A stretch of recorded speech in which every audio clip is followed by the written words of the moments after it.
के करो कमाइयां 2020 CDL driving school Fredericksburg Virginia विखे जिथे CDL क्लास A, B ते P दी training cars, buses, box truck, commercial tractor trailer भी चलाने सिखाए जाते ने। इथे ना सिर्फ पंजाबी, हिंदी, अंग्रेजी, उर्दू ते स्पेनिश विच गलबात करन दी सहूलत है, सगों रहाइश दा भी प्रबंध है। आज ही संपर्क करो सनी नू 540 656 0985 ते। ਓਏ ਮੇਰੇ ਵੀਰ ਮੈਨੂੰ ਬਸ ਇੱਕ ਗੱਲ ਦੱਸ ਦੇ ਵੀ ਆ ਜਿਹੜੀ ਤੂੰ ਟਰੈਵਲਿੰਗ ਕਰਦਾ ਤੇ ਉਹਦੇ ਤੋਂ ਬਾਅਦ ਫਰੈਸ਼ ਰਹਿਣਾ ਇਹਦਾ ਰਾਜ਼ ਕੀ ਹੈ? ਇਹਦਾ ਰਾਜ਼ ਹੈ Arlington fuel stop. Arlington fuel stop 1801 pioneer street highway exit 208 ਤੇ ਜਿੱਥੇ ਤੁਹਾਨੂੰ ਫ੍ਰੀ ਕਾਫੀ, free fax service, free truck parking, ਰੋਟੀ, ਠੇਕਾ, ਲਾਂਡਰੀ, ਸ਼ਾਵਰ ਤੇ ਟਰੱਕਾਂ ਦਾ ਹੋਰ ਵੀ ਸਾਮਾਨ ਆਸਾਨੀ ਨਾਲ ਮਿਲੇਗਾ। ਹੁਣੇ ਕਾਲ ਕਰੋ 360 652 6066 ਯਾਨੀ 360 652 6066। ਇਹ ਦੋ ਲੋਕੇਸ਼ਨਾਂ ਤੋਂ ਸੇਵਾਵਾਂ ਪ੍ਰਦਾਨ ਕਰਦੇ ਨੇ। Second location Lost Hill travel center 14814 ਐਲੋਮ street, Lost Hills. Phone number 661 797 2354। ਉਹ ਯਾਰ ਕੀ ਸੁਪਨੇ ਦੇਖੇ ਸੀ ਕੈਨੇਡਾ ਆਉਣ ਤੋਂ ਪਹਿਲਾਂ? ਉਹ ਸੁਪਨੇ ਪੂਰੇ ਕਰਨੇ ਆ ਤਾਂ ਡ੍ਰੀਮ ਲਾਈਨਰ ਐਕਸਪ੍ਰੈਸ ਵਾਲਿਆਂ ਨੂੰ ਕਾਲ ਕਰ। ਜੀ ਹਾਂ, dream liner express company Calgary, Alberta, Canada, ਜਿਨ੍ਹਾਂ ਨੂੰ ਸਾਫ਼ ਸੁਥਰੇ ਰਿਕਾਰਡ ਤੇ 2 ਸਾਲਾ ਤਜਰਬੇ ਵਾਲੇ ਡਰਾਈਵਰਸ ਦੀ ਲੋੜ ਹੈ। ਇਹਨਾਂ ਕੋਲ ਕੈਲਗਰੀ, ਅਲਬਰਟਾ ਤੋਂ ਕੈਲੀਫੋਰਨੀਆ ਤੇ ਐਰੀਜ਼ੋਨਾ ਦੇ ਸਿੱਧੇ ਰਨ। ਇਹਨਾਂ ਕੋਲ ਡਰਾਈ ਤੇ ਰੀਫਰ ਲੋਡ ਵੀ ਹੈ। ਹੋਮ ਰਿਟਰਨ ਵਿਦਿਨ 5 ਡੇਜ਼, ਬਾਈ ਵੀਕਲੀ ਤੇ ਚੰਗੀ ਤਨਖਾਹ ਦਿੰਦੇ ਆ। ਔਰ ਹਾਂ, ਸਿੰਗਲ ਤੇ ਟੀਮਸ ਦੋਨਾਂ ਨੂੰ ਹਾਇਰ ਕਰਦੇ ਨੇ। ਵਧੇਰੇ ਜਾਣਕਾਰੀ ਲਈ ਕਾਲ 403 404 9501 403 404 9501। Dream liner express company Calgary, Alberta, Canada. Bathinda ਦੀ ਗ੍ਰੀਨ ਸਿਟੀ ਦੀ ਅਪਾਰ ਸਫਲਤਾ ਤੋਂ ਬਾਅਦ ਹੁਣ ਪੇਸ਼ ਹੈ ਕਨ੍ਹਈਆਜ਼ ਗ੍ਰੀਨ ਸਿਟੀ, ਜਿੱਥੇ ਸਿਕਿਉਰਿਟੀ ਦੇ ਪੁਖਤਾ ਪ੍ਰਬੰਧ, ਖੁੱਲੀਆਂ ਸੜਕਾਂ, ਹਰਾ ਭਰਾ ਵਾਤਾਵਰਣ, ਬਿਜਲੀ ਦੀਆਂ ਅੰਡਰਗਰਾਉਂਡ ਤਾਰਾਂ ਅਤੇ ਖੂਬਸੂਰਤ ਫੁੱਲ ਪੌਦੇ। ਲੈਂਡਸਕੇਪਿੰਗ ਅਤੇ ਨਿਰਮਾਣ ਕਾਰਜ ਚੱਲ ਰਹੇ ਨੇ ਤੇਜ਼ੀ ਨਾਲ। ਇਸ ਤੋਂ ਪਹਿਲਾਂ ਕਿ ਸਾਰੇ ਪਲਾਟ ਬੁੱਕ ਹੋ ਜਾਣ, ਸੰਪਰਕ ਕਰੋ 8556 600 2064 ਅਤੇ 8556 02071।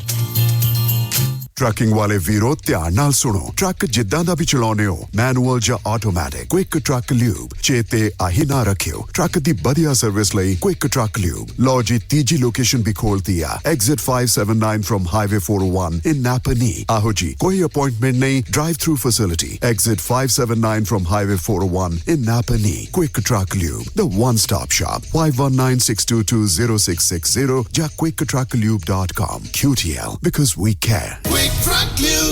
Sekhon immigration services, California immigration consultant, registered ਅਤੇ ਬੌਂਡਡ। ਇਮੀਗ੍ਰੇਸ਼ਨ ਅਸਿਸਟੈਂਸ ਦੇ ਨਾਲ citizenship, work permit, process service, OCI card, family petition, Indian passport, Indian visa ਅਤੇ ਨੋਟਰੀ ਪਬਲਿਕ ਲਈ ਸੰਪਰਕ ਕਰੋ। Sekhon immigration services, Gursharan Sekhon, 22693 Hesperian boulevard, suite 250, Hayward, California. Call 510-200-9988। Bakersfield ਵਿਖੇ Union ਅਤੇ Planz road ਦੇ ਕਾਰਨਰ ਤੇ ਖੁੱਲ ਗਿਆ ਹੈ ਨਵਾਂ ਟਰੱਕ ਸਟਾਪ ਯੂਨੀਅਨ ਵਿਲੇਜ, ਜਿੱਥੇ ਮਿਲਦਾ ਹੈ ਵਧੀਆ ਗੈਸ ਅਤੇ ਬਿਨਾ ਬਾਇਓਡੀਜ਼ਲ ਦੇ ਵਧੀਆ ਤੇ ਸਸਤਾ ਡੀਜ਼ਲ। ਹਰ ਤਰ੍ਹਾਂ ਦੀ ਗਰੋਸਰੀ, ਚਾਈਨੀਜ਼ ਅਤੇ ਇੰਡੀਅਨ ਰੈਸਟੋਰੈਂਟ, ਜਿੱਥੇ ਮਿਲੇਗਾ ਵਧੀਆ ਖਾਣਾ। 2 ਪਰੌਂਠੇ ਸਿਰਫ 499 ਚ। ਟਰੱਕ ਡਰਾਈਵਰ ਵੀਰਾਂ ਲਈ 2 ਗੋ ਅਤੇ ਬੈਠ ਕੇ ਖਾਣ ਲਈ ਵਧੀਆ ਜਗ੍ਹਾ। ਨਵੇਂ ਅਤੇ ਪੁਰਾਣੇ ਟਾਇਰਾਂ ਲਈ ਅਤੇ ਟਰੱਕਾਂ ਦੀ ਮਾਈਨਰ ਰਿਪੇਅਰ ਲਈ ਅੱਜ ਹੀ ਕਾਲ ਕਰੋ ਸੁਖੀ ਘੁੰਮਣ 661-885 8858 661 885 8858। Address 2201 south Union avenue, Bakersfield, California 93307। Union Village. So program ਸ਼ਮਾਦਾਨ ਦੇ ਵਿੱਚ ਤੁਹਾਡਾ ਮੁੜ ਤੋਂ ਸਵਾਗਤ ਹੈ ਜੀ।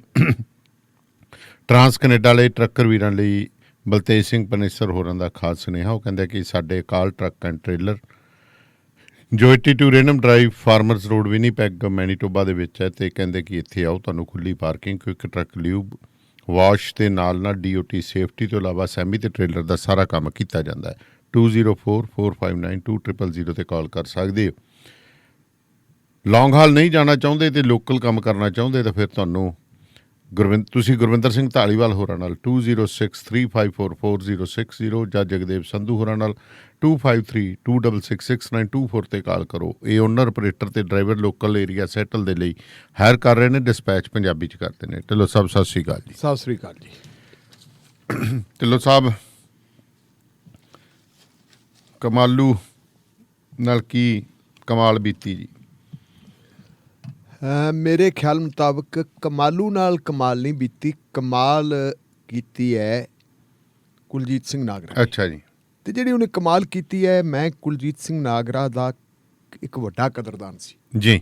ਮੇਰਾ ਇਹ ਮੰਨਣਾ ਸੀ ਕਿ ਪੜ੍ਹਿਆ ਲਿਖਿਆ ਬੰਦਾ ਹੈ, ਬੰਦਾ ਸਿਆਣਾ ਹੈ, ਵਿਦਿਆਰਥੀ ਮੂਵਮੈਂਟ ਵਿੱਚੋਂ ਆਇਆ ਹੈ, ਹੂੰ ਪੰਜਾਬ ਯੂਨੀਵਰਸਿਟੀ ਦਾ ਵਿਦਿਆਰਥੀਆਂ ਦਾ ਪ੍ਰੈਜ਼ੀਡੈਂਟ ਰਿਹਾ ਹੈ, ਹੂੰ ਆਲ ਇੰਡੀਆ ਕਾਂਗਰਸ ਕਮੇਟੀ ਦੇ ਬਹੁਤ ਨੇੜੇ ਹੈ, ਜੀ।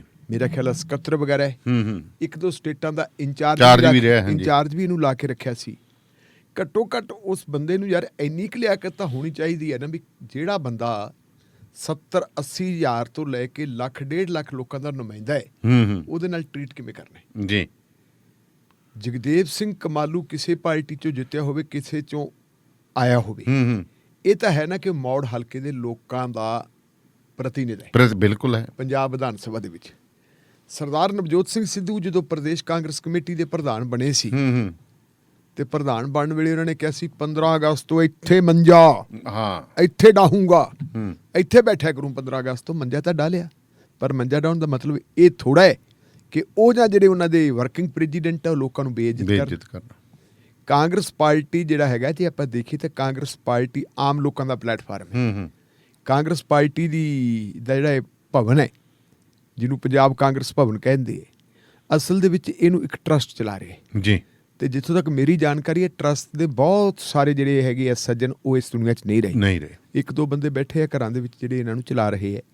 ਔਰ ਉਹ ਟਰਸਟ ਦੇ ਵਿੱਚ ਜਿਹੜਾ ਬੰਦਾ ਕਾਂਗਰਸ ਦਾ ਪ੍ਰੈਜ਼ੀਡੈਂਟ ਬਣਦਾ, ਉਹ ਉਹਦਾ ਕਸਟੋਡੀਅਨ ਹੈ ਕਿਸਮ ਦਾ। ਹੂੰ ਉਹਨੇ ਉੱਥੇ ਆਉਣ ਜਾਣ ਵਾਲੇ ਬੰਦਿਆਂ ਦੀ ਨਜ਼ਰ ਰੱਖਣੀ ਹੈ। ਮੇਰੀ ਯਾਦ ਹੈ ਕਿਸੇ ਬੰਦੇ ਦੇ ਮਤਭੇਦ ਹੋ ਸਕਦੇ ਆ ਬੇਅੰਤ ਸਿੰਘ ਨਾਲ ਜੀ। ਬੇਅੰਤ ਸਿੰਘ ਪ੍ਰਦੇਸ਼ ਕਾਂਗਰਸ ਕਮੇਟੀ ਦਾ ਪ੍ਰਧਾਨ ਹੁੰਦਾ ਸੀ ਤੇ ਸੱਚਮੁੱਚ ਚੰਡੀਗੜ੍ਹ ਰਹਿੰਦਾ ਹੁੰਦਾ ਸੀ, ਕਾਂਗਰਸ ਭਵਨ 'ਚ ਹੀ ਰਹਿੰਦਾ ਸੀ। ਕਾਂਗਰਸ ਭਵਨ 'ਚ ਆਏ ਗਏ ਲੋਕਾਂ ਨੂੰ ਮਿਲਦਾ ਹੁੰਦਾ ਸੀ। ਤੇ ਇਹ ਦੌਰ ਉਹ ਸੀ ਜੀ ਜਦੋਂ ਇਹ ਹੁੰਦਾ ਸੀ ਕਿ ਪੋਲੀਟੀਕਲ ਬੰਦੇ ਅੱਜ ਵੀ ਗਏ ਤੇ ਕੱਲ ਵੀ ਗਏ, ਤੇ ਬੇਅੰਤ ਸਿੰਘ ਦਾ ਅੰਤ ਤਾਂ ਉਵੇਂ ਹੋਇਆ ਸੀ ਜੀ। ਸ਼ਮਸ਼ੇਰ ਸਿੰਘ ਦੂਲੋ, ਹੂੰ ਉਹਦੀ ਸਥਿਤੀ ਵੀ ਉਹ ਵੀ ਕਾਂਗਰਸ ਭਵਨ ਦੇ ਵਿੱਚ ਰਹਿੰਦਾ ਸੀ। ਅੱਛਾ ਜੀ। ਇਸ ਵੇਲੇ ਕਾਂਗਰਸ ਦੇ ਪ੍ਰੈਜ਼ੀਡੈਂਟ ਭਾਵੇਂ ਸਰਦਾਰ ਨਵਜੋਤ ਸਿੰਘ ਸਿੱਧੂ ਹੈ, ਹੂੰ ਲੇਕਿਨ ਕਾਂਗਰਸ ਪਾਰਟੀ ਦਾ ਜਿਹੜਾ ਸਾਰਾ ਕਾਰ ਵਿਹਾਰ ਹੈ ਦਫ਼ਤਰ ਦਾ, ਉਹਦਾ ਇੰਚਾਰਜ ਕੌਣ ਹੈ ਜੀ? ਪ੍ਰਗਟ ਸਿੰਘ ਜੀ। ਪ੍ਰਗਟ ਸਿੰਘ ਬਾਰੇ ਇੱਕ ਗੱਲ ਮਸ਼ਹੂਰ ਹੈ ਕਿ ਉਹ ਉੱਥੇ ਆਏ ਕਿਸੇ ਬੰਦੇ ਨੂੰ ਨਿਰਾਸ਼ ਨਹੀਂ ਮੋੜਦਾ ਜੀ। ਚਾਹੇ ਕੋਈ ਕਾਂਗਰਸ ਪਾਰਟੀ ਦਾ ਵਰਕਰ ਚਲਾ ਜਾਵੇ, ਹੂੰ ਚਾਹੇ ਕੋਈ ਲੀਡਰ ਚਲਾ ਜਾਵੇ, ਚਾਹੇ ਆਮ ਲੋਕ ਚਲੇ ਜਾਣ, ਉਹ ਉਹਨਾਂ ਦੀ ਗੱਲ ਸੁਣਦਾ ਹੈ। ਜੀ। ਕੱਲ ਸਰਦਾਰ ਨਵਜੋਤ ਸਿੰਘ ਸਿੱਧੂ ਨੇ ਉੱਥੇ ਇੱਕ ਪ੍ਰੈਸ ਕਾਨਫਰੰਸ ਕੀਤੀ ਸੀ, ਹੂੰ ਕਿਉਂਕਿ ਸੈਲੀਬ੍ਰਿਟੀ ਹੈ। ਜੀ। ਜਦੋਂ ਇਹ ਖਬਰ ਨਸ਼ਰ ਹੋਈ ਕਿ ਨਵਜੋਤ ਸਿੰਘ ਸਿੱਧੂ ਨੇ ਅੱਜ ਪ੍ਰੈਸ ਕਾਨਫਰੰਸ ਕਰਨੀ ਹੈ, ਜੀ। ਇੱਕਦਮ ਜਿਹੜਾ ਹੈਗਾ ਆਪਾਂ ਕਹਿ ਸਕਦੇ ਹਾਂ ਵੀ ਮੀਡੀਆ ਦੇ ਵਿੱਚ ਤਹਿਲਕਾ ਮਚ ਗਿਆ ਕਿ ਪਤਾ ਨਹੀਂ ਉਹਨੇ ਕੀ ਕਹਿਣਾ, ਪਤਾ ਨਹੀਂ ਅੱਜ ਕੀ ਬੰਬ ਚੱਲੂਗਾ। ਕਿਉਂਕਿ ਨਵਜੋਤ ਸਿੰਘ ਸਿੱਧੂ ਦੇ ਬੋਲਣ ਦਾ ਜਿਹੜਾ ਲਹਿਜ਼ਾ ਹੁੰਦਾ ਉਹ ਇਸ ਕਿਸਮ ਦਾ ਹੈ ਕਿ ਬੰਦੇ ਨੂੰ ਪਤਾ ਹੁੰਦਾ ਕਿ ਅੱਜ ਕੁਛ ਨਾ ਕੁਛ ਹੋਊਗਾ।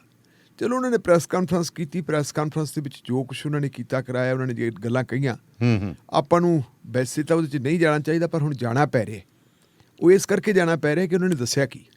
ਮੇਰੇ ਖਿਆਲ ਮੁਤਾਬਕ ਕੱਲ ਉਹਨਾਂ ਨੇ ਜਗ ਹਸਾਈ ਕਰਵਾਈ ਹੈ ਕਾਂਗਰਸ ਪਾਰਟੀ ਦੇ ਜਿਹੜੇ ਅਹੁਦੇਦਾਰ ਹੈ। ਮੈਂ ਨਵਜੋਤ ਸਿੰਘ ਸਿੱਧੂ ਇਕੱਲੇ ਨੂੰ ਨਹੀਂ ਕਹਿੰਦਾ। ਨਵਜੋਤ ਸਿੰਘ ਸਿੱਧੂ ਨੇ ਇੱਕ ਗੱਲ ਕਹੀ ਹੈ ਕਿ ਜਿਹੜੇ ਆਹ ਕਾਲੇ ਕਾਨੂੰਨ ਹੈ ਜੀ, ਕਾਲੇ ਕਾਨੂੰਨਾਂ ਦਾ ਮੁੱਢ ਜਿਹੜਾ ਹੈਗਾ ਇਹ ਅਕਾਲੀ ਦਲ ਨੇ ਬੰਨੇ। ਤੇ ਉਹ 2013 ਦੇ ਇੱਕ ਕਾਨੂੰਨ ਦੀ ਗੱਲ ਕਰਦੇ ਆ ਕਿ 2013 ਦਾ ਇੱਕ ਐਕਟ ਬਣਾਏ ਗਏ ਸੀ ਜੀ, ਜਿਹਦੇ ਵਿੱਚ ਕੰਟਰੈਕਟ ਫਾਰਮਿੰਗ ਵੀ ਸੀ। ਉਸੇ ਐਕਟ ਦੇ ਵਿੱਚ ਹੀ ਕਹਿੰਦੇ ਇਹ ਪ੍ਰਬੰਧ ਕੀਤਾ ਹੋਇਆ ਸੀ ਕਿ ਜੇ ਝਗੜਾ ਪੈ ਜਾਊਗਾ ਤਾਂ SDM ਕੋਲੇ ਜਾਣਾ ਪੈਣਾ।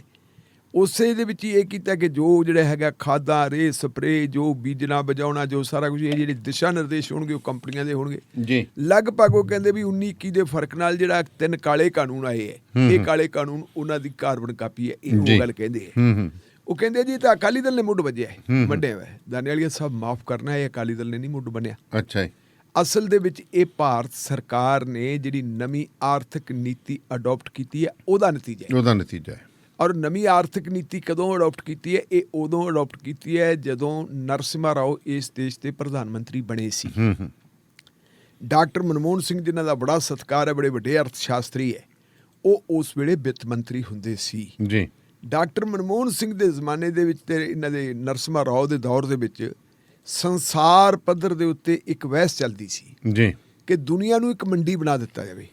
ਇੱਕ ਖੁੱਲੀ ਮੰਡੀ ਬਣਾ ਦਿੱਤਾ ਜਾਵੇ, ਇੱਕ ਅਜਿਹੀ ਆਰਥਿਕਤਾ ਲਿਆਂਦੀ ਜਾਵੇ, ਗੈਟ ਵੈਟ ਦਾ ਉਦੋਂ ਚੱਕਰ, ਹਾਂ ਇੱਕ ਅਜਿਹੀ ਆਰਥਿਕਤਾ ਲਿਆਂਦੀ ਜਾਵੇ ਜਿਹਦੇ ਰਾਹੀਂ ਨਿੱਜੀਕਰਨ, ਸੰਸਾਰੀਕਰਨ ਜੀ ਔਰ ਵਪਾਰੀਕਰਨ ਸਾਰਾ ਕੁਝ ਅਸੀਂ ਜਿਹੜਾ ਅਸੀਂ ਕਰਕੇ ਵੀ ਇਹ ਟੋਟਲ ਦਾ ਟੋਟਲ ਜਿਹੜਾ ਕਾਰਪੋਰੇਟ ਘਰਾਣਿਆਂ ਦੇ ਹੱਥਾਂ ਦੇ ਵਿੱਚ ਸਾਰਾ ਕੁਝ ਦੇ ਦਿੱਤਾ ਜਾਵੇ। ਅੱਜ ਜੇ ਆਪਾਂ ਦੇਖਦੇ ਹਾਂ ਬਿਜਲੀ ਦਾ ਰੌਲਾ ਪਈ ਜਾਂਦਾ ਹੈ ਜੀ, 3 ਕਹਿੰਦੇ ਜੀ ਜਿਹੜੇ ਇਹਨਾਂ ਨੇ ਬਿਜਲੀ ਵਾਲੇ ਪ੍ਰੋਜੈਕਟ ਆਪਣੇ ਸਮਝੌਤੇ ਕੀਤੇ ਆ ਅਕਾਲੀ ਦਲ ਵਾਲਿਆਂ ਨੇ ਉਹ ਰੱਦ ਕਰ ਦਿੱਤੇ ਜਾਣ। ਨਵਜੋਤ ਸਿੰਘ ਸਿੱਧੂ ਵੀ ਕਹਿੰਦਾ, ਬਾਕੀ ਵੀ ਕਹਿੰਦੇ। ਕਾਂਗਰਸ ਪਾਰਟੀ ਦੀ ਹਾਈ ਕਮਾਂਡ ਨੇ ਵੀ ਜਿਹੜਾ 18 ਨੁਕਾਤੀ ਪ੍ਰੋਗਰਾਮ ਦਿੱਤਾ ਉਹਦੇ ਵਿੱਚ ਕਹਿਤਾ ਸਾਰਾ ਕੁਝ, ਪਰ ਜਦੋਂ ਹੁਣ ਕਾਗਜ਼ੀ ਪੱਤਰ ਖੋਲ ਕੇ ਦੇਖੇ ਉਹ ਕਹਿੰਦੇ ਜੀ ਇਹ ਕੀਤੇ ਹੀ ਨਹੀਂ ਜਾ ਸਕਦੇ। ਸਮਝੌਤੇ ਐਡੇ ਪਾਵਰਫੁਲ ਹੈ ਜੀ ਕਿ ਜੇ ਅਸੀਂ ਕਰਾਂਗੇ ਤੇ ਨਾਲ ਦੀ ਨਾਲ ਹੀ ਸਾਨੂੰ ਜਿਹੜਾ ਹੈਗਾ ਹਾਈ ਕੋਰਟਾਂ, ਸੁਪਰੀਮ ਕੋਰਟਾਂ ਦੇ ਵਿੱਚੋਂ ਹਰਜਾਨਾ ਇੰਨਾ ਜ਼ਿਆਦਾ ਪੈ ਜਾਣਾ ਕਿ ਪੰਜਾਬ ਜਿਹੜਾ ਪਹਿਲਾਂ ਕਰਜ਼ੇ ਦਾ ਭੰਨਿਆ ਪਿਆ ਉੱਠੇ ਨਹੀਂ ਜਾਣਾ। ਉਹਦੇ 'ਚ ਇਹ ਤਾਂ ਗੱਲ ਹੋ ਸਕਦੀ ਹੈ ਕਿ ਉਹਨਾਂ ਦੇ ਨਾਲ ਕੋਈ ਦਬਾਅ ਦਬੂ ਪਾ ਕੇ ਦੁਬਾਰਾ ਨੈਗੋਸ਼ੀਏਟ ਕਰਕੇ ਕੁਛ ਰੇਟ ਵਗੈਰਾ ਘਟਵਾ ਲਏ ਜਾਣ। ਔਰ ਇਹ ਜੇ ਆਪਾਂ ਦੇਖੀਏ ਜਿਹੜੇ ਇਹ ਐਗਰੀਮੈਂਟ ਕੀਤੇ ਆ, ਐਗਰੀਮੈਂਟ ਇਕੱਲੇ ਅਕਾਲੀ ਦਲ ਵਾਲਿਆਂ ਨੇ ਥੋੜ੍ਹਾ ਕਰ ਲਏ ਜੀ, ਅਕਾਲੀ ਸਰਕਾਰ ਨੇ ਥੋੜ੍ਹਾ ਕਰ ਲਏ। ਇਹ ਡਾਕਟਰ ਮਨਮੋਹਨ ਸਿੰਘ ਦੇ ਜ਼ਮਾਨੇ ਦੇ ਵਿੱਚ ਜਿਹੜੀ ਉਹੀ ਆਰਥਿਕ ਨੀਤੀਆਂ ਜਿਹੜੀਆਂ ਬਣੀਆਂ ਸੀ ਉਹਦਾ ਨਤੀਜਾ, ਉਹਨਾਂ ਦਾ ਨਤੀਜਾ ਜਿਹਦੇ ਨਾਲ ਆਪਾਂ ਕਹਿੰਦੇ ਆ ਕੀ ਆ ਤੁਹਾਡਾ ਗੈਟ ਜਿਹੜੀ ਗੈਟ ਸਮਝੌਤਾ ਹੈ। ਗੈਟ ਸਮਝੌਤੇ ਤੋਂ ਪਹਿਲਾਂ ਇੱਕ ਡੰਕਲ ਨਾਂ ਦਾ ਬੰਦਾ ਸੀ। ਡੰਕਲ ਨੇ ਜਿਹੜੀਆਂ ਪ੍ਰਪੋਜ਼ਲ ਦਿੱਤੀਆਂ ਸੀ, ਉਹ ਡੰਕਲ ਪ੍ਰਪੋਜ਼ਲ ਦੇ ਉੱਤੇ ਜਿਹੜੀ ਹੈਗੀ ਹੈ ਡਿਸਕਸ਼ਨ ਹੋਈ ਤੇ ਸਾਲਾਂ ਬਾਅਦ ਦੀ ਡਿਸਕਸ਼ਨ ਹੋਈ ਸੀ ਜੀ। ਉਸ ਡਿਸਕਸ਼ਨ ਤੋਂ ਬਾਅਦ ਫਿਰ ਇਹ ਜਿਹੜਾ ਹੈਗਾ ਐਗਰੀਮੈਂਟ ਆਇਆ ਸੀ।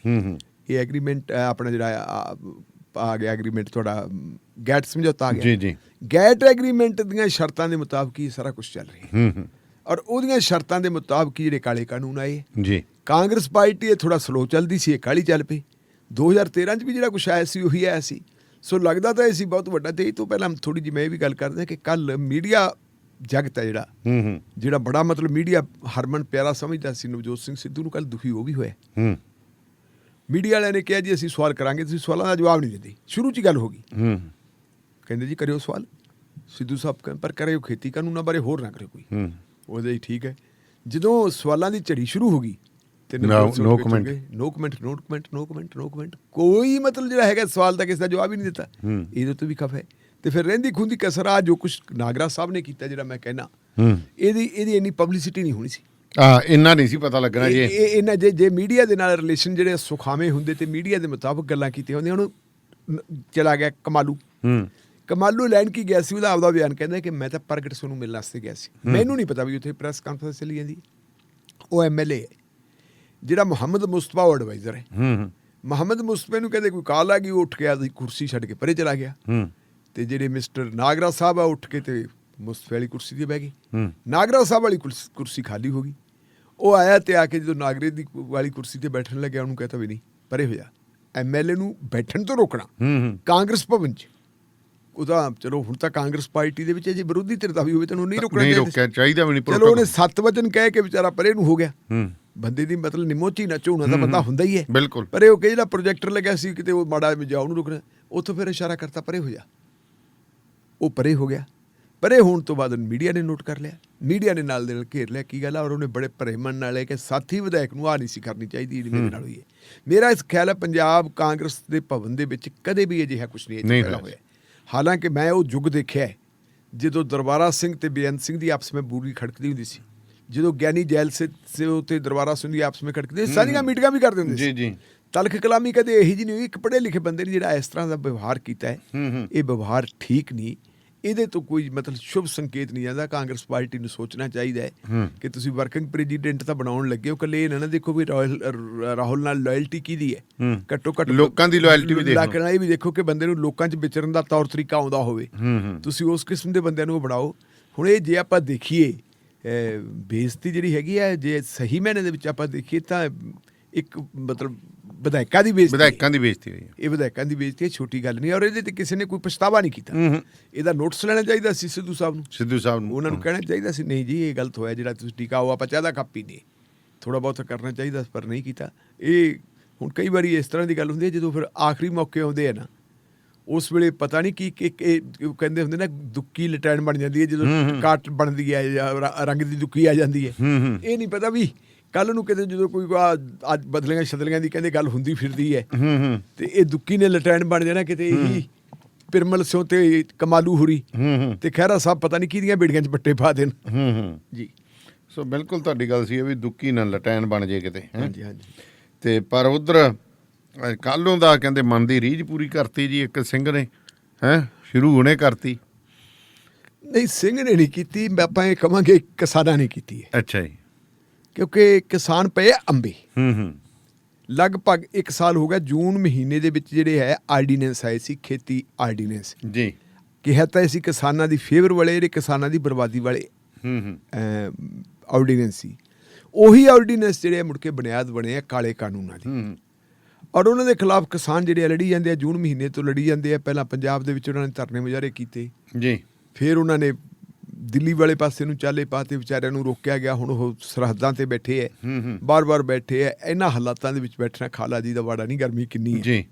ਉਹ ਸਿਆਣੇ ਬੰਦੇ ਕਹਿੰਦੇ ਹੁੰਦੇ ਆ ਵੀ ਭਾਦੋਂ ਦੀ ਤਿੜਕੀ ਤੇ ਮਤੇਈ ਦੀ ਝਿੜਕੀ ਇੱਕ ਬਰਾਬਰ ਹੁੰਦੀ ਬਿਲਕੁਲ। ਤੇ ਜਾਂ ਕਈ ਵਾਰੀ ਕਹਿੰਦੇ ਵੀ ਭਾਦੋਂ ਦੇ ਮਹੀਨੇ 'ਚ ਜੱਟਾਂ ਦੇ ਪੁੱਤ ਸਾਧ ਬਣ ਜਾਂਦੇ, ਜਦੋਂ ਚਰੀ ਦੀ ਭਰੀ ਵੀ ਵੱਢ ਕੇ ਸਿੱਟ ਕੇ ਲਿਆਉਣੀ ਹੁੰਦੀ ਹੈ ਤੇ ਹਾਲਾਤ ਕੀ ਬਣਦੇ ਹੁੰਦੇ ਉਦੋਂ ਬੰਦੇ ਸਾਧਗਿਰੀ ਵਾਲੇ ਪਾਸੇ ਬੰਦੇ। ਤੇ ਇਸ ਭਾਦੋਂ ਦੇ ਮਹੀਨੇ ਦੇ ਵਿੱਚ ਜਿਹੜੇ ਲੋਕ ਉੱਥੇ ਬੈਠੇ ਹੈ, ਸਲਾਮ ਆ ਉਹਨਾਂ ਲੋਕਾਂ ਨੂੰ, ਉਹਨਾਂ ਦੇ ਸਿਦਕ ਨੂੰ ਸਲਾਮ ਹੈ, ਉਹਨਾਂ ਦੀ ਦ੍ਰਿੜਤਾ ਨੂੰ ਸਲਾਮ ਹੈ ਕਿ ਉਹ ਬੰਦੇ ਉੱਥੇ ਬੈਠੇ ਹੈ। ਉਹਨਾਂ ਬੰਦਿਆਂ ਨੇ ਆਪਣੀ ਉਹ ਲੜਾਈ ਲੜ ਰਹੇ, ਸਾਰਾ ਕੁਝ ਕਰ ਰਹੇ ਹੈ ਜੀ। ਸਰਕਾਰ ਨੇ ਆਪਣੇ ਆਪ ਨੂੰ ਨਾਲ ਨੈਗੋਸ਼ੀਏਸ਼ਨ ਬੰਦ ਕੀਤੀ ਹੈ। ਮਾਮਲਾ ਹਾਈ ਕੋਰਟ 'ਚ ਵੀ ਗਿਆ, ਮਾਮਲਾ ਸੁਪਰੀਮ ਕੋਰਟ 'ਚ ਵੀ ਗਿਆ, ਮਾਮਲਾ ਹੁਣ ਮਨੁੱਖੀ ਅਧਿਕਾਰ ਕਮਿਸ਼ਨ ਕੋਲ ਵੀ ਤੁਰਿਆ ਫਿਰਦਾ। ਲੇਕਿਨ ਸੁਪਰੀਮ ਕੋਰਟ ਨੇ ਕਹਿਤਾ ਕਿ ਕਨਸਟੀਟਿਊਸ਼ਨ ਨੇ ਇਹਨਾਂ ਨੂੰ ਰਾਈਟ ਦਿੱਤਾ ਹੋਇਆ ਜੀ, ਇਹਨਾਂ ਨੇ ਆਪਣੀ ਲੜਾਈ ਲੜਨੀ ਹੈ, ਲੜ ਰਹੇ। ਇਹ ਆਪਣੇ ਆਪ ਨਹੀਂ ਰੁਕੇ। ਸਿੰਘੂ ਜਾਂ ਗਾਜ਼ੀਪੁਰ ਜਾਂ ਰੋਕ ਲਿਆ, ਟਿਕਰੀ, ਇਹਨੂੰ ਪੁਲਿਸ ਨੇ ਰੋਕਿਆ ਵਾ। ਔਰ ਇਹਨਾਂ ਦੀ ਗੱਲ ਸੁਣੋ ਤੁਸੀਂ, ਫਿਰ ਵੀ ਉਹ ਮਤਲਬ ਕੋਈ ਮੌਕਾ ਨਹੀਂ ਦਿੰਦੇ ਜੀ। ਹੁਣ ਸੁਪਰੀਮ ਕੋਰਟ ਦਾ ਹੁਕਮ ਆ ਗਿਆ, ਉਹ ਕਹਿੰਦੇ ਲਿਆਓ ਜੀ ਸਾਡੇ ਵਾਸਤੇ ਥੋੜਾ ਲੰਬਾ ਕਰ ਦਿਓ, ਅਸੀਂ ਇੱਕ ਪਾਸਾ ਵੀ ਖੋਲਣ ਨੂੰ ਤਿਆਰ ਹਾਂ, ਚੱਲੀਏ। ਖੁੱਲ੍ਹਾ ਹੀ ਹੈ, ਕਹਿੰਦੇ ਅਸੀਂ ਤਾਂ ਬੰਦ ਹੀ ਨਹੀਂ ਕੀਤਾ, ਕਹਿੰਦੇ ਬੰਦ ਤਾਂ ਪੁਲਿਸ ਨੇ ਕੀਤਾ। ਉਹ ਮਤਲਬ ਆਪਣੀ ਗੱਲ ਦੇ ਵਿੱਚ ਕੋਆਪਰੇਟ ਕਰਦੇ ਆ। ਉਹਨਾਂ ਨੇ ਕਾਨੂੰਨ ਆਪਣੇ ਹੱਥ ਵਿੱਚ ਨਹੀਂ ਲਿਆ। ਹਾਲਾਂਕਿ ਆਮ ਤੌਰ ਦੇ ਉੱਤੇ ਜਿਹੜੇ ਆ ਕਿਸਾਨ ਨੂੰ ਜਾਂ ਜੱਟ ਨੂੰ ਇਹ ਸਮਝਿਆ ਜਾਂਦਾ, ਜੱਟ ਦਾ ਮਤਲਬ ਵੀ ਕਿਸਾਨ ਹੀ ਹੈ, ਇਹ ਸਮਝਿਆ ਜਾਂਦਾ ਹੈ ਕਿ ਇਹ ਕਦੇ ਡਿਸਪਲਿਨ 'ਚ ਨਹੀਂ ਰਹਿ ਸਕਦਾ। ਲੇਕਿਨ ਜਿੰਨਾ ਵਧੀਆ ਡਿਸਪਲਿਨ ਦਾ ਸਬੂਤ ਉਹਨਾਂ ਨੇ ਦਿੱਤਾ, ਕਿਸੇ ਨੇ ਨਹੀਂ ਦਿੱਤਾ। ਲਓ ਜੀ, ਹੁਣ ਜਿਹੜੇ ਹਰਿੰਦਰ ਸਿੰਘ ਕਾਹਲੋ ਸਾਹਿਬ ਹੈ ਜੀ, ਇਹ ਕਹਿੰਦੇ ਜੀ 85-86 ਦੇ ਵਿੱਚ ਆਲ ਇੰਡੀਆ ਸਿੱਖ ਸਟੂਡੈਂਟਸ ਫੈਡਰੇਸ਼ਨ ਦਾ ਕੋਈ ਪ੍ਰਧਾਨ ਕਹਿੰਦਾ, ਕੋਈ ਕਹਿੰਦੇ ਕਨਵੀਨਰ ਹੁੰਦਾ ਸੀ। ਅੱਛਾ ਜੀ। ਔਰ 85-86 ਦਾ ਜਿਹੜਾ ਦੌਰ ਹੈ, ਉਹ ਦੌਰ ਹੈ ਜਿਸ ਦੌਰ ਦੇ ਵਿੱਚ ਆਲ ਇੰਡੀਆ ਸਿੱਖ ਸਟੂਡੈਂਟਸ ਫੈਡਰੇਸ਼ਨ ਦੇ ਬਹੁਤ ਸਾਰੇ ਲੋਕ ਜਾਂ ਤਾਂ ਦਰਬਾਰ ਸਾਹਿਬ ਦਾ ਜਿਹੜਾ ਫੌਜੀ ਐਕਸ਼ਨ ਸੀ ਉਹਦੇ 'ਚ ਮਾਰੇ ਗਏ ਸੀ ਜੀ। ਜਿਹੜੇ ਕੁਝ ਬਚ ਗਏ ਸੀ ਉਹਨਾਂ ਨੂੰ ਫੜ ਕੇ ਜੇਲ੍ਹਾਂ ਦੇ ਵਿੱਚ ਸੁੱਟਤਾ ਸੀ, ਖਾਸ ਕਰਕੇ ਜੇ ਜੋਧਪੁਰ ਦੀ ਜੇਲ੍ਹ ਦੇ ਵਿੱਚ ਬੰਦ ਸੀ। ਜੇ ਉਹਨਾਂ 'ਚ ਆਪਾਂ ਦੇਖੀਏ ਹਰਮੰਦਰ ਸਿੰਘ ਗਿੱਲ, ਹਰਮੰਦਰ ਸਿੰਘ ਸੰਧੂ ਜੀ, ਬਿਰਸਾ ਸਿੰਘ ਬਲਟੋਹਾ, ਇਹ ਬੰਦੇ ਜਿਹੜੇ ਸੀ, ਜਿਹੜੇ ਉਸ ਵੇਲੇ ਦੇ ਬੜੇ ਚੰਗੇ ਮਤਲਬ ਸਿੱਖ ਸਟੂਡੈਂਟਸ ਫੈਡਰੇਸ਼ਨ ਦੇ ਲੀਡਰ ਹੁੰਦੇ ਸੀ, ਸਾਰੇ ਉੱਥੇ ਚਲੇ ਗਏ। ਤਾਂ ਉਹ ਕਈ ਵਾਰੀ ਫਿਰ ਹੁੰਦੀ ਹੈ ਨਾ ਵੀ ਅੱਕਾਂ 'ਚ ਰਿੰਡ ਪ੍ਰਧਾਨ ਜੀ, ਉਹ ਬੰਦਾ ਫਿਰ ਪ੍ਰਧਾਨ ਬਣ ਗਿਆ। ਪਰ ਉਹ ਤੋਂ ਬਾਅਦ ਤੁਸੀਂ ਇਹ ਦੇਖੋ ਕਿ ਆਪਰੇਸ਼ਨ ਬਲੂ ਸਟਾਰ ਤੋਂ ਬਾਅਦ ਜਿਹੜਾ ਦੌਰ ਹੈ, ਉਹ ਦੌਰ ਦੇ ਵਿੱਚ ਇੱਕ ਟਾਈਮ ਉਹ ਆਇਆ ਸੀ ਜਦੋਂ ਬਹੁਤ ਵੱਡੇ ਪੱਧਰ ਦੇ ਉੱਤੇ ਮਾਰਤਾੜ ਹੋਣ ਲੱਗੀ ਸੀ। ਬਹੁਤ ਵੱਡੇ ਪੱਧਰ ਦੇ ਉੱਤੇ ਜਿਹੜੀਆਂ ਹੈਗੀਆਂ ਮੁਕਬਰ ਵਿੱਚੋਂ ਪੈਦਾ ਹੋ ਗਈ ਸੀ ਜੀ। ਜਦੋਂ ਆਲਮ ਸੈਨਾ ਬਣਾਈ ਹੈ ਮੁਹੰਮਦ ਇਜ਼ਹਾਰ ਆਲਮ ਹੋਰਾਂ ਨੇ, ਉਦੋਂ ਉਸ ਤਰ੍ਹਾਂ ਦੇ ਬਣੀ ਹੈ। ਮੈਨੂੰ ਨਹੀਂ ਪਤਾ ਵੀ ਹਰਿੰਦਰ ਸਿੰਘ ਕਾਹਲੋ ਨੇ ਆਪਣੀ ਜ਼ਿੰਦਗੀ ਦੇ ਵਿੱਚ ਕੀ ਕੀਤਾ ਕੀ ਨਹੀਂ ਕੀਤਾ, ਲੇਕਿਨ ਉਹਨਾਂ ਦਾ ਜਿਹੜਾ ਹੁਣ ਵਾਲਾ ਚੱਜ ਅਚਾਰ ਹੈ, ਜੇ ਇਸ ਚੱਜ ਅਚਾਰ ਬਿਹਾਰ ਨੂੰ ਆਪਾਂ ਦੇਖੀਏ ਤਾਂ ਮੇਰਾ ਖਿਆਲ ਹੈ ਵੀ ਵਫਾ ਇਹਨਾਂ ਨੇ ਉਸ ਮੂਵਮੈਂਟ ਨਾਲ ਵੀ ਨਹੀਂ ਕੀਤੀ ਹੋਣੀ।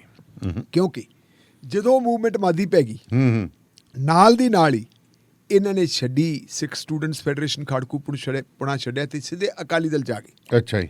ਇਹ ਅਕਾਲੀ ਦਲ ਦੇ ਵਿੱਚ ਆ ਗਏ। ਅਕਾਲੀ ਦਲ ਦੇ ਵਿੱਚ ਬਿਰਸਾ ਸਿੰਘ ਬਲਟੋਹਾ ਵੀ ਗਏ, ਲੇਕਿਨ ਉਹ ਬੈਠੇ ਉੱਥੇ ਬਿਰਸਾ ਸਿੰਘ ਬਲਟੋਹਾ, ਉਹਨਾਂ ਕੋਲ ਹੁਣ ਕੋਈ ਰਾਹ ਨਹੀਂ। ਭਾਈ ਜਿਹੜੇ ਮਨਜੀਤ ਸਿੰਘ ਉਹ ਵੀ ਉੱਥੇ ਗਏ ਵੇ, ਲੇਕਿਨ ਉਹ ਜਿਹੜੀ ਸਿਰੇ ਦੀ ਧੁਰ ਵਿਰੋਧੀ ਹੈ, RSS ਦੇ ਵਿੱਚ ਨਹੀਂ ਗਏ ਜਾਂ BJP 'ਚ ਨਹੀਂ ਗਏ ਜੀ। ਇਹ ਸੱਜਣ ਪਿਛਲੇ ਦਿਨਾਂ 'ਚ BJP 'ਚ ਚਲੇ ਗਏ। ਔਰ BJP ਦੀ ਜਿਹੜੀ ਹੈਗੀ ਹੈ ਇਸ ਵੇਲੇ ਇੱਕ ਸਟ੍ਰੈਟਜੀ ਹੈ ਜੀ ਕਿ ਜਿਹਦੇ ਨਾਲ ਸਿੰਘ ਲੱਗਦਾ, ਸਰਦਾਰ ਲੱਗਦਾ, ਉਹਨੂੰ ਆਪਾਂ ਲੈ ਲਈਏ, ਕੱਲ ਆਪਾਂ ਗੱਲ ਕਰਕੇ ਹਟੇ। ਉਹ ਮਤਲਬ ਇਸ ਢੰਗ ਨਾਲ ਬੰਦਾ ਉੱਥੇ ਚਲਾ ਗਿਆ, ਜਾ ਕੇ ਉਦੋਂ ਬਾਅਦ ਇਹਦਾ ਮਾਨ ਸਨਮਾਨ ਹੋਇਆ ਜੀ। ਮਾਨ ਸਨਮਾਨ ਕਰਨ ਵੇਲੇ ਜਦੋਂ ਇਹਨੂੰ ਬੁਲਾਇਆ ਤੇ ਫਿਰ ਇਹਨੇ ਜਿਹੜਾ ਗੱਲ ਕਹੀ ਨਾ, ਜਿਹੜੀ ਕੰਮ ਦੀ ਗੱਲ, ਆਪਣੇ ਹੁਣ ਕੰਮ ਦੀ ਗੱਲ ਹੁੰਦੀ, ਇਹਨੇ ਕਿਹਾ ਕਿ ਮੈਨੂੰ ਕਿਸੇ ਬੰਦੇ ਦਾ ਟੈਲੀਫੋਨ ਆਇਆ, ਕਿਸੇ ਕਿਸਾਨ ਲੀਡਰ ਦਾ, ਕਿ ਅਸੀਂ ਆਵਾਂਗੇ ਤੇ ਗੋਹੇ ਦੀ ਟਰਾਲੀ ਭਰ ਕੇ ਲੈ ਕੇ ਆਵਾਂਗੇ।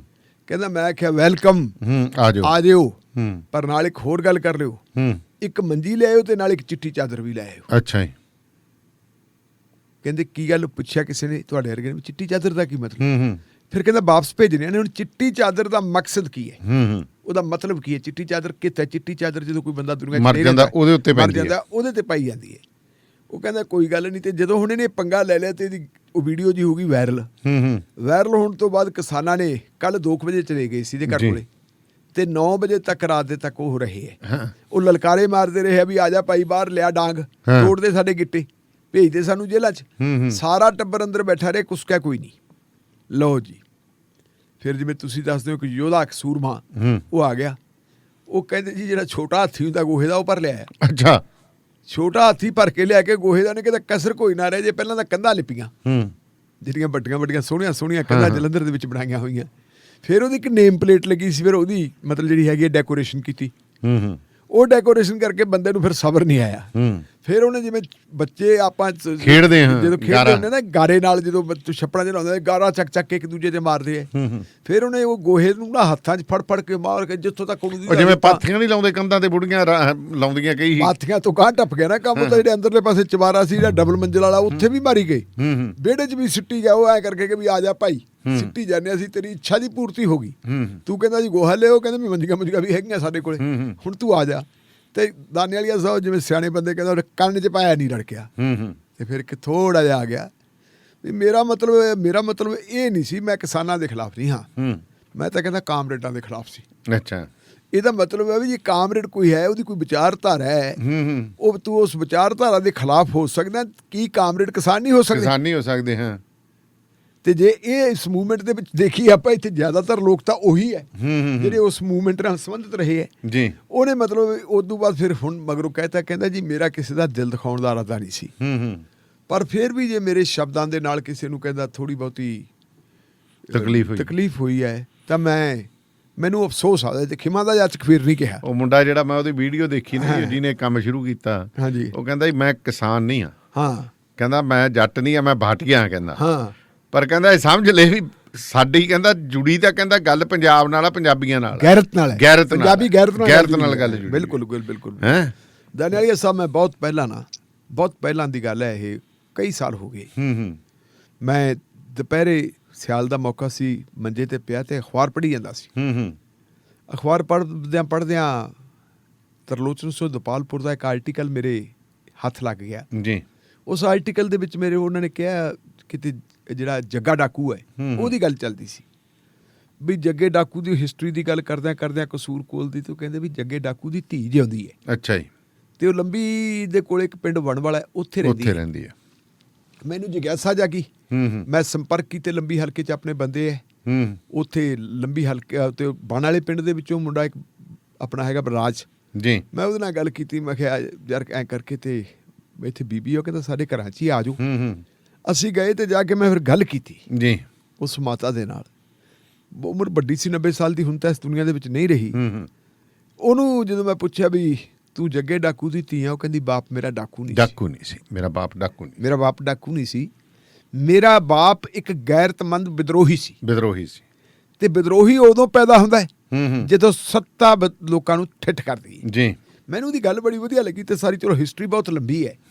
ਉਹ ਕਹਿੰਦੀ ਗੈਰਤ ਆ ਨਾ, ਜਿਹੜੀ ਗੈਰਤ, ਜਿਹੜੇ ਬੰਦੇ ਦੇ ਵਿੱਚ ਗੈਰਤ ਹੈ ਨਹੀਂ, ਉਹ ਬੰਦਾ ਨਹੀਂ ਹੋ ਸਕਦਾ, ਪਸ਼ੂ ਹੈ।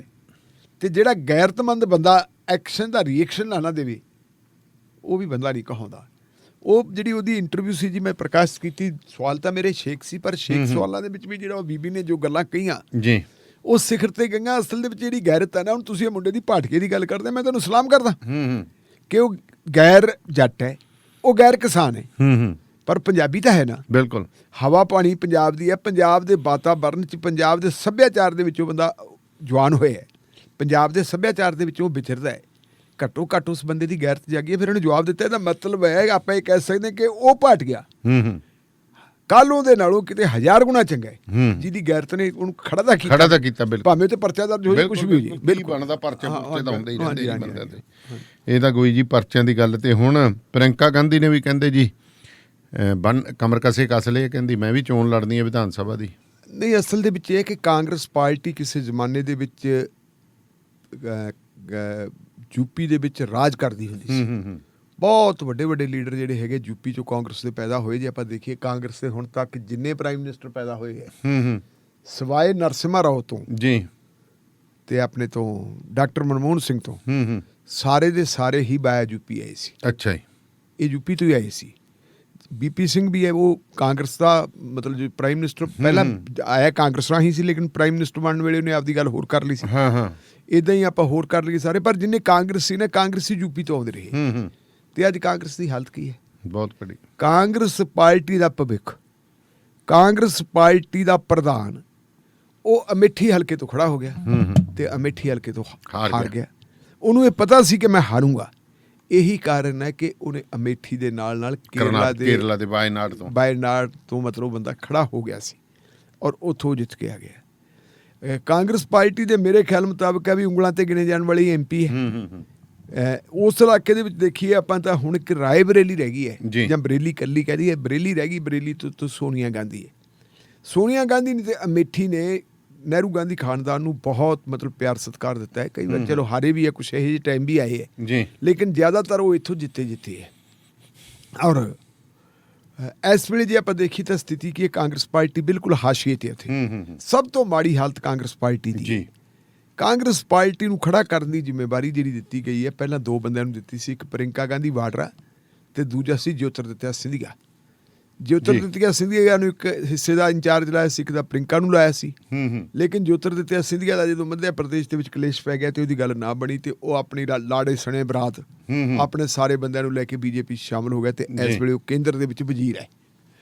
ਤੇ ਜਿਹੜਾ ਨਵਾਂ ਕੋਈ ਬੰਦਾ ਹੈ ਨਹੀਂ ਸੀ, ਇੱਕ ਉੱਥੇ ਲੱਲੂ ਪ੍ਰਸ਼ਾਦ ਆ, ਮੇਰਾ ਖਿਆਲ ਉਹਨੂੰ ਬਣਾਤਾ ਪ੍ਰਧਾਨ ਸੂਬੇ ਦਾ, ਤੇ ਪ੍ਰਿੰਕਾ ਗਾਂਧੀ ਲਾਤੀ ਓਵਰਆਲ ਇੰਚਾਰਜ। ਅੱਜ ਕੱਲ੍ਹ ਪ੍ਰਿੰਕਾ ਗਾਂਧੀ ਜਿਹੜੀ ਹੈ ਉਹ ਫਿਰਦੀ ਹੈ ਯੂਪੀ ਦੇ ਵਿੱਚ ਮੀਟਿੰਗਾਂ ਕਰਦੀ ਹੈ, ਮਿਲਦੀ ਹੈ ਲੋਕਾਂ ਨੂੰ, ਸਾਰਾ ਕੁਛ ਕਰਦੀ ਕਰਾਉਂਦੀ। ਉਹਨੂੰ ਜਿਹੜੇ ਉਹਦੇ ਸਲਾਹਕਾਰ ਹੈ, ਇੱਕ ਤਾਂ ਕਾਂਗਰਸ ਪਾਰਟੀ ਦਾ ਜਿਹੜਾ ਐਡਵਾਈਜ਼ਰੀ ਬੋਰਡ ਹੈ ਯੂਪੀ ਦਾ, ਉਹਨਾਂ ਨੇ ਉਹਨੂੰ ਸਲਾਹ ਦਿੱਤੀ ਕਿ ਮੈਡਮ ਜੇ ਕਾਂਗਰਸ ਖੜੀ ਕਰਨੀ ਹੈ ਤਾਂ ਤੁਹਾਨੂੰ ਆਪ ਮੈਦਾਨ 'ਚ ਆਉਣਾ ਪੈਣਾ। ਤੁਸੀਂ ਆਪ ਲੜਾਈ ਲੜੋ, ਘੱਟੋ ਘੱਟ ਕੋਈ ਚਿਹਰਾ ਤਾਂ ਹੋਵੇ। ਹੁਣ ਤੁਸੀਂ ਤੁਰੇ ਜ਼ਰੂਰ ਫਿਰਦੇ ਹੋ, ਕੋਈ ਚਿਹਰਾ ਤਾਂ ਹੋਵੇ ਵੀ ਕਿਹਦੇ ਨਾਂ ਦੇ ਉੱਤੇ ਵੋਟ ਪਲੇ। ਪੰਜਾਬ ਦੀ ਪ੍ਰੋਬਲਮ ਵੀ ਆਮ ਆਦਮੀ ਪਾਰਟੀ ਦੀ ਹੋਈ ਹੈ। ਬਿਲਕੁਲ ਲੋਕ ਆਮ ਆਦਮੀ ਪਾਰਟੀ ਨੂੰ ਵੋਟਾਂ ਪਾਉਣ ਨੂੰ ਤਿਆਰ ਫਿਰਦੇ, ਪਰ ਬੰਦਾ ਹੈ ਨਹੀਂ ਕੋਈ, ਉਹਨਾਂ ਕੋਲੇ ਬੰਦਾ ਹੈ ਨਹੀਂ। ਹੁਣ ਉਹ ਕਹਿੰਦੇ ਚਿਹਰਾ ਤਾਂ ਕੋਈ ਨਾ ਕੋਈ ਹੋਵੇ ਨਾ। ਸੇਮ ਚੀਜ਼ ਇਹ ਵੀ ਕਾਂਗਰਸ ਪਾਰਟੀ ਉੱਥੇ ਆਪਣਾ ਚਿਹਰਾ ਤਾਂ ਕੁਛ ਨਾ ਕੁਛ ਬਣਾਵੇ। ਉਹ ਤੋਂ ਬਾਅਦ ਜਿਹੜਾ ਹੈਗਾ ਦੂਜਾ ਐਡਵਾਈਜ਼ਰ ਆ ਉਹਨਾਂ ਦਾ, ਹੁਣ ਇਸ ਵੇਲੇ ਨਵਾਂ ਐਡਵਾਈਜ਼ਰ ਬਣਿਆ ਵਾ ਸਟ੍ਰੈਟਜਿਸਟ ਪ੍ਰਸ਼ਾਂਤ ਕਿਸ਼ੋਰ। ਪ੍ਰਸ਼ਾਂਤ ਕਿਸ਼ੋਰ ਨਾਲ ਗੱਲ ਕੀਤੀ, ਉਹਨੇ ਵੀ ਇਹੀ ਗੱਲ ਕਹੀ ਹੈ ਕਿ ਬੀਬਾ ਤੈਨੂੰ ਆਪ ਨੂੰ ਚੋਣ ਲੜਨੀ ਚਾਹੀਦੀ। ਉਹਨੇ ਕਹਿੰਦੇ ਜੀ ਮਨ ਬਣਾ ਲਿਆ ਤੇ ਹਲਕੇ ਜਿਹੜੇ ਹੈਗੇ ਆ ਪਾਰਲੀਮਾਨੀ ਹਲਕੇ ਦੋ ਹੈ ਜਿਹੜੇ ਨਹਿਰੂ ਗਾਂਧੀ ਖਾਨਦਾਨ ਦੇ ਗੜ੍ਹ ਹੈ, ਬਰੇਲੀ ਤੇ ਅਮੇਠੀ। ਹੁਣ ਇਹਨੇ ਚੋਣ ਲੜਨੀ ਕਿੱਥੇ? ਉਹਦੇ ਤੇ ਨਿਰਭਰ ਹੈ ਕਿ ਟਿਕਟ ਕਿਤੋਂ ਮੰਗਣ ਜਾਣੀ ਹੈ, ਆਪ ਹੀ ਟਿਕਟ ਲੈਣੀ ਹੈ। ਸੋਨੀਆ ਗਾਂਧੀ ਵੀ ਇਸ ਵੇਲੇ ਜਿਹੜੀ ਹੈਗੀ ਹੈ ਉਹ ਕੱਟੀ ਹੋਈ ਹੈ ਬਰੇਲੀ ਨਾਲ। ਅੱਛਾ ਜੀ। ਕਾਰਨ ਉਹਦਾ ਇੱਕ ਤਾਂ ਉਮਰ ਵਾਹਵਾ ਹੋ ਗਈ, ਬਿਮਾਰ ਵੀ ਰਹਿੰਦੀ ਹੈ। ਉਮਰ ਵੀ ਤਾਂ ਸਿਆਣੀ ਹੋ ਗਈ ਨਾ, 80 ਦੇ ਨੇੜੇ ਤੇੜੇ ਜਾ। ਦੂਜਾ ਮਤਲਬ ਹੈ ਵੀ ਉਹਦੇ ਕੋਲ ਜਿਹੜੀ ਹੈਗੀ ਹੈ ਬਰੇਲੀ ਵੱਲ ਧਿਆਨ ਨਹੀਂ ਦਿੱਤਾ ਜਾਂਦਾ। ਨਾਲ ਕਲੇਸ਼ ਕਾਟੋ ਕਲੇਸ਼ ਸਾਰੇ ਦੇਸ਼ ਦਾ ਵੀ ਹੈ। ਕਾਂਗਰਸ ਪਾਰਟੀ ਥਾਂ ਥਾਂ ਤੇ ਟੁੱਟ ਫੁੱਟ ਹੋਈ ਜਾਂਦੀ ਹੈ। ਕੁੜੀ ਮੁੰਡੇ ਦੇ ਵਸ ਦਾ ਰੋਗ ਨਹੀਂ, ਉਹੀ ਵਿਚਾਰੀ ਟਾਕੀਆਂ ਟੁਕੀਆਂ ਲਾਉਂਦੀ ਹੈ, ਪਾਟੀ ਜਾਂਦੀ ਕਾਂਗਰਸ ਨੂੰ, ਉਹ ਲੈ ਕੇ ਰੱਖਦੀ ਹੈ। ਉਹਦੇ ਕੋਲ ਟਾਈਮ ਨਹੀਂ ਹੈ। ਇੱਕ ਤਾਂ ਹੈ ਕਿ ਉਹ ਸੀਟ ਸੰਭਾਲੀ ਜਾਵੇ। ਜੇ ਸੋਨੀਆ ਗਾਂਧੀ ਪਾਰਲੀਮੈਂਟ ਦੀ ਮੈਂਬਰ ਹੈ ਤੇ ਉੱਥੋਂ ਅਸੈਂਬਲੀ ਦੀ ਮੈਂਬਰ ਉਹ ਬਣ ਜੇ, ਚੋਣ ਲੜ ਲੇ ਤੇ ਅਗਾਂਹ ਤੇ ਪਾਰਲੀਮੈਂਟ ਦੀ ਵੀ ਆਪਦੀ ਮਾਂ ਦੀ ਥਾਂ ਆ ਸਕਦੀ ਹੈ ਜੇ ਉਹ ਚੋਣ ਨਹੀਂ ਲੜਦੀ। ਜਾਂ ਕੋਈ ਪਤਾ ਨਹੀਂ ਹੁੰਦਾ ਕੁਦਰਤ ਦਾ ਬੰਦੇ ਨੇ ਕੀ ਰੰਗ ਦੇਖਣੇ। ਦੂਸਰਾ ਜਿਹੜਾ ਹੈਗਾ ਪ੍ਰਭਾਵ ਹੈ ਉਹਦੇ ਤੇ ਆਪਣੇ ਭਰਾ ਦੀ ਹਾਰ ਦਾ, ਕਿ ਮੇਰਾ ਭਰਾ ਉੱਥੋਂ ਹਾਰ ਗਿਆ। ਤੇ ਹਾਰਿਆ ਕਿਉਂ?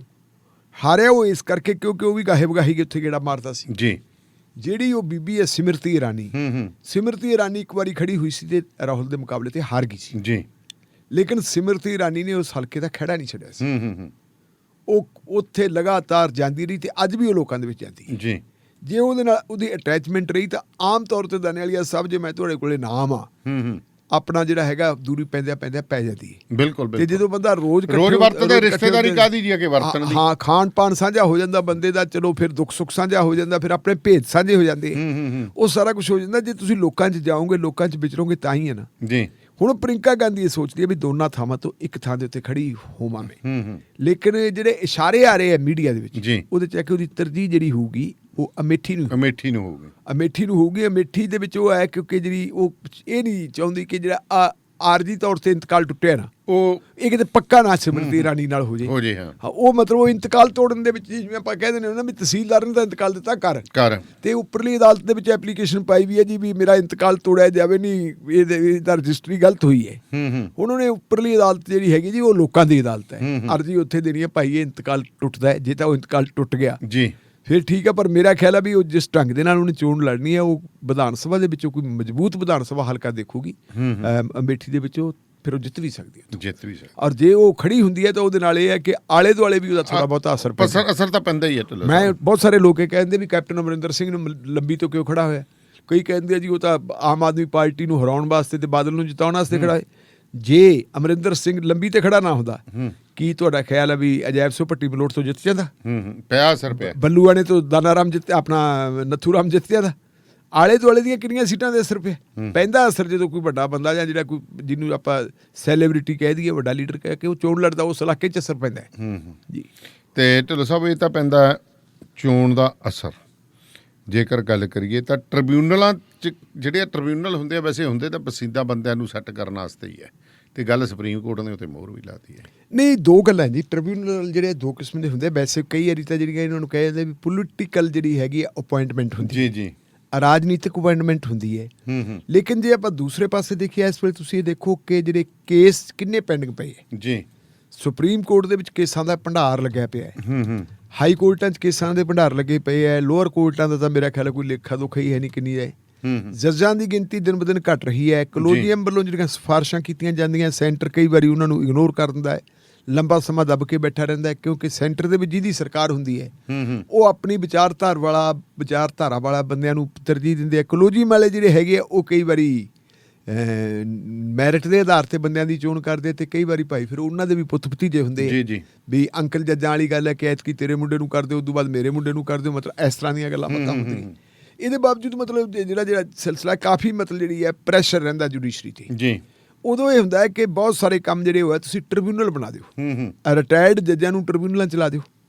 ਕੁਛ ਜਿਹੜੇ ਹੈਗੇ ਆ ਜਿਹੜੇ ਉਸ ਜਿਹੜੇ ਖੇਤਰ ਦਾ ਬੰਦੇ ਜਿਸ ਸਬਜੈਕਟ ਦਾ ਟ੍ਰਿਬਿਊਨਲ ਲਾਉਣਾ ਹੋਵੇ, ਜਿਸ ਮਹਿਕਮੇ ਦਾ ਟ੍ਰਿਬਿਊਨਲ ਉਸ ਸਬਜੈਕਟ ਨਾਲ ਸੰਬੰਧਿਤ ਜਿਹੜੇ ਮਾਹਰ ਹੈ ਉਹਨਾਂ ਨੂੰ ਦੇ ਵਿੱਚ ਪਾ ਦਿਓ ਜੀ। ਜਿਵੇਂ ਹੁਣ ਤੁਸੀਂ ਦੇਖੋ ਵੀ ਆਰਮੀ ਵਾਲਿਆਂ ਦਾ ਸਿਲਸਿਲਾ ਹੈ, ਆਰਮੀ ਦਾ ਕੋਈ ਜਿਹੜਾ ਹੈਗਾ ਆਰਮੀ ਦਾ ਟ੍ਰਿਬਿਊਨਲ ਬਣਦਾ ਹੈ ਜੀ, ਉਹਦੇ ਵਿੱਚ ਰਿਟਾਇਰਡ ਆਰਮੀ ਦੇ ਅਫਸਰ ਹੁੰਦੇ, ਇੱਕ ਅੱਧਾ ਕੋਈ ਜੱਜ ਵਗੈਰਾ ਵੀ ਲਾ ਦਿੰਦੇ, ਉਹ ਬੈਠ ਕੇ ਉਹਦੇ ਤੇ ਵਿਚਾਰ ਵਟਾਂਦਰਾ ਕਰਦੇ, ਤੇ ਉਹਦੇ 'ਚ ਇਹ ਹੁੰਦਾ ਕਿ ਜਿਹੜਾ ਉਹਨਾਂ ਦਾ ਫੈਸਲਾ ਹੋ ਜਾਂਦਾ ਹੈ ਜੀ, ਉਸ ਫੈਸਲੇ ਨੂੰ ਫਿਰ ਜਿਹੜਾ ਹੈਗਾ ਤੁਸੀਂ ਉੱਪਰਲੀ ਅਦਾਲਤ 'ਚ ਚੁਣੌਤੀ ਦੇ ਸਕਦੇ ਹੋ ਔਰ ਕਾਫੀ ਸਾਰਾ ਕੰਮ ਉਹ ਮੁਕਾ ਦਿੰਦੇ, ਤੇ ਕਈ ਵਾਰੀ ਮਤਲਬ ਉਹਨਾਂ ਦੇ ਫੈਸਲੇ ਇੰਨੇ ਸਟੀਕ ਹੁੰਦੇ ਆ ਕਿ ਬਹੁਤੀ ਭਕਾਈ ਕਰਨ ਦੀ ਲੋੜ ਨਹੀਂ ਪੈਂਦੀ ਜੀ।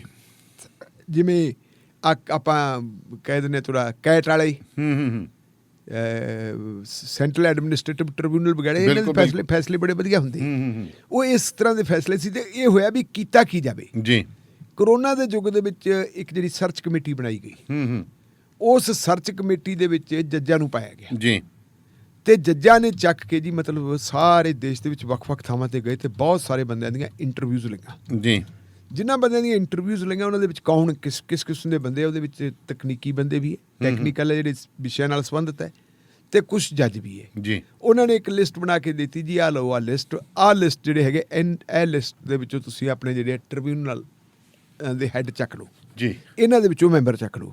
ਇੱਕ ਉਹਨਾਂ ਨੇ ਬਣਾਤੀ ਵੇਟਿੰਗ ਲਿਸਟ ਕਿ ਜੇ ਕੋਈ ਬੰਦਾ ਨਾ ਆਉਣਾ ਚਾਹੂਗਾ ਤਾਂ ਫਿਰ ਵੇਟਿੰਗ ਲਿਸਟ ਦੇ ਵਿੱਚੋਂ ਬੰਦਾ ਚੱਕ ਲਓ। ਮਦਰਾਸ ਹਾਈ ਕੋਰਟ ਦਾ ਇੱਕ ਫੈਸਲਾ ਆਇਆ ਸੀ, ਉਹ ਫੈਸਲਾ ਇਹ ਸੀਗਾ ਕਿ ਟ੍ਰਿਬਿਊਨਲਾਂ ਦੇ ਵਿੱਚ ਜਿਹੜੀ ਹੈਗੀ ਉਹ ਰਾਜਨੀਤਿਕ ਦਖਲਅੰਦਾਜ਼ੀ ਨਹੀਂ ਹੋਣੀ ਚਾਹੀਦੀ, ਉੱਥੇ ਘੱਟੋ ਘੱਟ ਜਿਹੜੀ ਹੈਗੀ ਹੈ ਤੁਹਾਡੀ ਮੈਰਿਟ ਦੇ ਆਧਾਰ ਤੇ ਬੰਦੇ ਆਉਣੇ ਚਾਹੀਦੇ। ਉਹ ਫੈਸਲਾ ਜਿਹੜਾ ਹੈਗਾ ਬੜਾ ਮਹੱਤਵਪੂਰਨ ਸੀ। ਇੱਧਰ ਕੀ ਕੀਤਾ ਕਿ ਪਾਰਲੀਮੈਂਟ ਦਾ ਜੋ ਸੈਸ਼ਨ ਚੱਲਦਾ ਸੀ, ਐਤਕੀ ਤੁਹਾਨੂੰ ਪਤਾ ਵੀ ਸੈਸ਼ਨ ਦੀ ਹਾਲਤ ਕੀ ਸੀ ਜੀ। ਉਦੋਂ ਟ੍ਰਿਬਿਊਨਲ ਦੇ ਵਿੱਚ ਟ੍ਰਿਬਿਊਨਲ ਨਾਲ ਮਤਲਬ ਜਿਹੜਾ ਨਾਲ ਸੰਬੰਧਿਤ ਇੱਕ ਐਕਟ ਜਿਹੜਾ ਹੈਗਾ ਉਹ ਨਵਾਂ ਕਾਨੂੰਨ ਬਣਾ ਲਿਆ ਸੀ। ਉਸ ਕਾਨੂੰਨ ਨੂੰ ਚੈਲੰਜ ਕਰਤਾ ਜੈਰਾਮ ਰਮੇਸ਼ ਨੇ। ਅੱਛਾ ਜੀ। ਸੁਪਰੀਮ ਕੋਰਟ ਦੇ ਵਿੱਚ ਵੀ ਇਹ ਸਾਰਾ ਕੁਝ ਗਲਤ ਹੈ, ਤੁਸੀਂ ਇਹਨੂੰ ਦੇਖੋ। ਮਾਨਯੋਗ ਸੁਪਰੀਮ ਕੋਰਟ ਨੇ ਕਿਹਾ ਵੀ ਦੱਸੋ ਭਾਈ ਤੁਸੀਂ ਇਹਦੇ ਬਾਰੇ ਕੀ ਹੈ, ਟ੍ਰਿਬਿਊਨਲਾਂ ਦਾ ਇੰਨੇ ਕੇਸ ਪੈਂਡਿੰਗ ਪਏ, ਤੁਸੀਂ ਟ੍ਰਿਬਿਊਨਲਾਂ ਨੂੰ ਮੁਕੰਮਲ ਕਿਉਂ ਨਹੀਂ ਕਰਦੇ ਜੀ। ਕਿਤੇ ਤਾਂ ਮੈਂਬਰ ਲਾਤਾ ਜੀ, ਚੇਅਰਮੈਨ ਹੀ ਲਾਇਆ, ਜਿੱਥੇ ਚੇਅਰਮੈਨ ਲਾਤੇ ਉੱਥੇ ਮੈਂਬਰ ਨਹੀਂ ਲਾਏ ਵੀ ਤੁਸੀਂ ਇਹਦੇ ਤੇ ਕਰੋ। ਉਹ ਆਲੇ ਕੌਡੀ ਸਿੱਕੇ ਕੌਡੀ, ਅੱਜ ਕਰਦੇ ਆ ਜੀ, ਕੱਲ੍ਹ ਨੂੰ ਕਰਦੇ ਆ ਜੀ, ਕਰਾਉਣੇ ਆ ਜੀ, ਕਰਾਉਂਦਿਆਂ ਕਰਾ ਕੇ ਅਖੀਰ ਪਿਛਲੀ ਵਾਰੀ ਕਹਿ ਦਿੱਤਾ ਮਾਨਯੋਗ ਸੁਪਰੀਮ ਕੋਰਟ ਨੇ ਕਿ ਭਾਈ ਕਿਤੇ ਇਹ ਨਾ ਹੋ ਜੇ ਕਿ ਅਸੀਂ ਰੱਦ ਹੀ ਕਰ ਦਈਏ ਸਾਰਾ ਕੁਛ, ਕਿ ਟ੍ਰਿਬਿਊਨਲਾਂ ਦੀ ਲੋੜ ਹੀ ਕੋਈ ਨਹੀਂ, ਤੁਸੀਂ ਆਪਣੀ ਮਰਜ਼ੀ ਨਾਲ ਕਿ ਯਾਰ ਤੁਹਾਡੇ ਕੋਲ ਲਿਸਟ ਪਈ ਹੈ ਤੁਸੀਂ ਕਰ ਲਓ ਜੀ। ਕੱਲ੍ਹ ਸੁਣਵਾਈ ਫੇਰ ਸੀ, ਕੱਲ ਜਦੋਂ ਸੁਣਵਾਈ ਆਈ ਤੇ ਸੁਣਵਾਈ ਦੇ ਮੂਹਰੇ ਦੇਖ ਕੇ ਤੇ ਚੀਫ ਜਸਟਿਸ ਸਾਹਿਬ ਖਫਾ ਹੋ ਗਈ ਜੀ। ਉਹਨਾਂ ਦਾ ਬੈਂਚ ਖਫਾ ਹੋ ਗਿਆ, ਕਹਿੰਦੇ ਕਰੀ ਕੀ ਜਾਣੇ ਹੋ। ਹੂੰ ਅਸੀਂ ਜਿਹੜੀਆਂ ਤੁਹਾਨੂੰ ਲਿਸਟਾਂ ਦਿੱਤੀਆਂ, ਜਿਹੜੀ ਲਿਸਟ ਦਿੱਤੀ ਵੀ ਹੈ, ਜਿਹੜੀ ਸਿਲੈਕਟ ਕਮੇਟੀ ਨੇ ਜਿਹੜੀ ਹੈਗੀ ਸਰਚ ਕਮੇਟੀ ਨੇ, ਜੀ ਜੋ ਕੁਝ ਤੁਹਾਨੂੰ ਦਿੱਤਾ ਭਾਈ ਤੁਸੀਂ ਬੰਦੇ ਇਹਦੇ ਚ ਕਿਉਂ ਨਹੀਂ ਲਾਏ। ਹੂੰ ਤੁਸੀਂ ਚੱਕ ਕੇ ਵੇਟਿੰਗ ਲਿਸਟ ਚੁਰਾਈ ਜਾਂਦੇ ਹੋ, ਤੁਸੀਂ ਚੱਕ ਕੇ ਬਾਹਰਲੇ ਚੁਰਾਈ ਜਾਂਦੇ ਹੋ। ਤਾਂ ਅਟਾਰਨੀ ਜਨਰਲ ਜਿਹੜੇ ਹੈਗੇ ਆ ਕੇ ਬੇਨੂਗੋਪਾਲ, ਉਹ ਕਹਿੰਦੇ ਜੀ ਇਹ ਪ੍ਰਵਿਊ ਹੈ, ਸਰਕਾਰ ਦੇ ਅਧਿਕਾਰ ਖੇਤਰ ਚ ਆਉਂਦਾ ਹੈ। ਹੂੰ ਤੁਸੀਂ ਜ਼ਰੂਰ ਕੁਝ ਕਰ ਲਿਆ, ਜੀ। ਤੁਸੀਂ ਬਣਾਤੀ ਸਾਰਾ ਕੁਝ, ਲੇਕਿਨ ਇਹ ਤਾਂ ਸਰਕਾਰ ਫਾਈਨਲ ਅਥਾਰਟੀ ਸਰਕਾਰ ਹੈ, ਸਰਕਾਰ ਜੋ ਮਰਜ਼ੀ ਕਰ ਲੇ।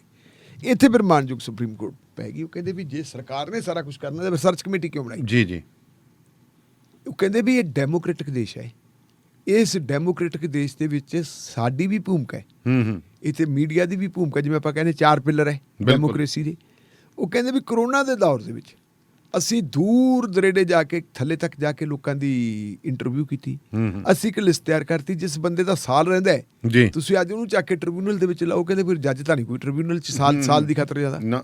ਜਿਹੜੇ ਅਸਲ ਜੱਜ ਆ ਉਹ ਤਾਂ ਉਹਦੇ ਜਾਣਗੇ। ਤੁਸੀਂ ਮਤਲਬ ਹੈ ਜਿਹੜਾ ਵੇਖ ਟਿੱਕੇ ਕੱਢਦੇ ਹੋ, ਜਿਹੜੇ ਬੰਦੇ ਵਿਚਾਰਧਾਰਕ ਤੌਰ ਤੇ ਥੋੜੇ ਫਿੱਟ ਬੈਠਦੇ, ਤੁਸੀਂ ਉਹਨਾਂ ਨੂੰ ਲਾ ਰਹੇ ਹੋ, ਦੂਜਿਆਂ ਨੂੰ ਲਾਉਂਦੇ ਨਹੀਂ। ਇਹਦੇ ਤੇ ਫਿਰ ਸੁਪਰੀਮ ਕੋਰਟ ਨੇ ਕਹਿਤਾ ਵੀ ਗੱਲ ਇਹ ਹੈ, ਹੁਣ ਇਹ ਦੱਸੋ ਕਿ ਤੁਸੀਂ ਕੁਝ ਕਰਨਾ ਕਿ ਨਹੀਂ ਕਰਨਾ ਜੀ।